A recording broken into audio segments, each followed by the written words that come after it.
guys, welcome back to an all-new episode of Conflicts. Today we'll be looking at a brand new series of sets of Speed Champions by LEGO. And today we'll be looking at them in detail. We have the Corvette series, we have the McLaren, as well as the Toyota Supra, which I'm all excited about to see. Now, if you guys want to learn more about LEGO, be sure to check out the link down below in the description. And without further ado, let's go ahead and get started. Alright, so we have these three different boxes, and I have to say, they really upped it up every single time they come up with something new. So let's just go ahead and jump right into it. Let's take a look at the bigger set here. 76903 is the Chevrolet Corvette C8.R race car and the 1968 Chevrolet Corvette. So you do get two different cards, one more of a modern twist and one of a classic version. And this is a total of 512 pieces. Now on the back here, give you a little bit in terms of what they're contrasting it with. So you do show that this particular Corvette is supposed to look like this classic one, and then this race-inspired one is supposed to look like this one. Now, it does come with two characters, and they do come with helmets as well as hair, it looks like. So it should be kind of interesting to see how this all plays out. So let's go ahead and take a look.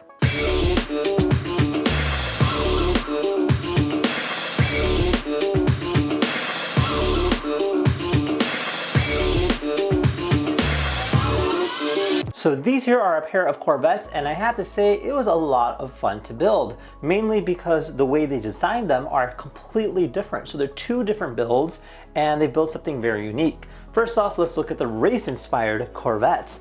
Now, this one here is actually quite an eye-pleasing piece, mainly because it houses a lot of different variety of colors. I really enjoyed building the diffuser, as well as the rear engine. You can see that there is a physical engine that you build, not just a sticker. So it does have that glass where you can see through it, which is really cool. And then you just go and pop it open like this, and you can go ahead and remove the driver. And yeah, overall, it is a very fun and pleasant piece, and makes a great showpiece for any Corvette lover. Next thing, we have the classic Corvette. So this here was actually kind of fun, mainly because it's like a muscle car, and I love how they kind of build the front grille. It's not something like it just kind of constructs. It is literally piece by piece, especially with the rear end. The taillights was a very unique build process too.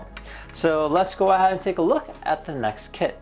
So up next we have ourselves the Toyota Supra, and this one here is the newest one. This year is the GR Supra, featuring 299 pieces, and as you kind of rotate it about, shows it drifting, which is really cool, and it shows the real image of the car that they're matching, as well as the racer in it. So let's go ahead and build this and see what it's all about.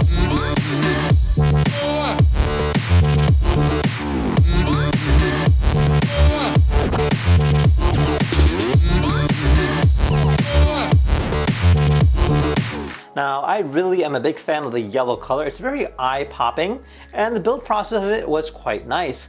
Now, the rear end houses more of a Lego build using taillights pieces, but the front end is just more of a sticker, which is a bit of a downer. I do like the fact that it does have a red interior, and other than that, the build process was quite fun and very unique, especially with the side end pieces and how it kind of curves throughout. Now, this year is a great addition to any JDM fan or somebody who's into just sports cars in general. This here is a very unique car and definitely a living legend. So let's go ahead and take a look at our last kit. All right, so lastly we have the McLaren Elva. Now this here is an exotic sports car featuring 263 pieces, and it is an open car, meaning you don't have a windshield. And it does show the concept version of it here on the right, as well as part of the interior and the rear end of the car too. So this one here houses 263 pieces. So let's go ahead and build it and see what it's all about.